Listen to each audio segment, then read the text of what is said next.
কালের কণ্ঠ মাল্টিমিডিয়ার জন্মদিন শুভ শুভ শুভ দিন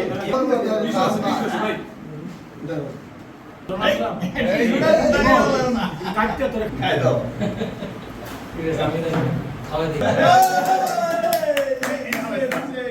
আপনাদের দিকে একটু খাওয়া দিই তোমার আমি বলছিলাম তোমার আমি বলছিলাম দুলাল ভাই এই কালের কণ্ঠ মাল্টিমিডিয়া এক বছর যাবৎ তাদের যে কার্যক্রম ছিল, কার্যক্রমগুলো আসলে মানুষের যে আশা আকাঙ্ক্ষার প্রতিফলন সেটা হচ্ছে বলে আমার বিশ্বাস।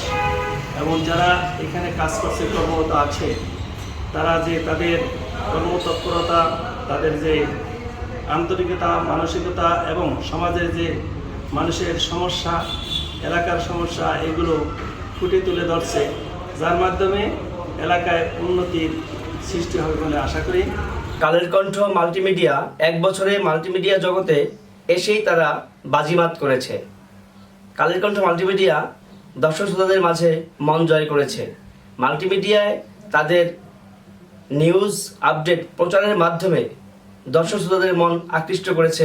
টানা সপ্তমবারের মতো বেস্ট টিস্যু পেপার ব্র্যান্ড হিসেবে স্বীকৃতি পেয়েছে বসুন্ধরা টিস্যু। কালের কণ্ঠ মাল্টিমিডিয়া যতটুকভাবে আন্তরিকভাবে এবং সঠিক সুন্দরভাবে তথ্যগুলো নিয়ে উঠে আনিয়ে সাধারণ জনের কাছে প্রচার করেছে, এই জন্য আমি কালের কণ্ঠ মাল্টিমিডিয়াকে ধন্যবাদ জানাই। এবং আমি ব্যক্তিগতভাবে আশা করব যে আরও ভবিষ্যতে আরও সুন্দর সুন্দর সংবাদ, সত্য সংবাদ এবং বস্তুনিষ্ঠ সংবাদ, খবরের ভিতর খবরটুকু তারা উঠে এনে সাধারণ জনগণ বাংলাদেশের কাছে উপস্থাপনা করবে।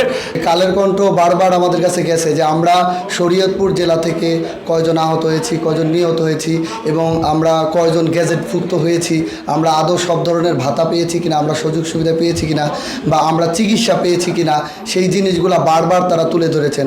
আপনারা দেখছেন যে শরীয়তপুর সরকারি হাসপাতালে অনেক রকম দুর্নীতি ধরা খেতেছে, সেখানে আমরা চিকিৎসা নিতে যে আমরা হিমশিম খেয়েছি। সেই সময় কিন্তু এই পত্রিকাগুলো এবং এই মাল্টিমিডিয়া প্ল্যাটফর্ম কালের কণ্ঠ আমাদের পাশে ছিল এবং আমাদেরকে নিয়ে তারা কাজ করেছে যে আমরা কেন জুলাই যোদ্ধা হয়ে, জুলাই আহত হয়ে আমরা কেন চিকিৎসা পাচ্ছি না।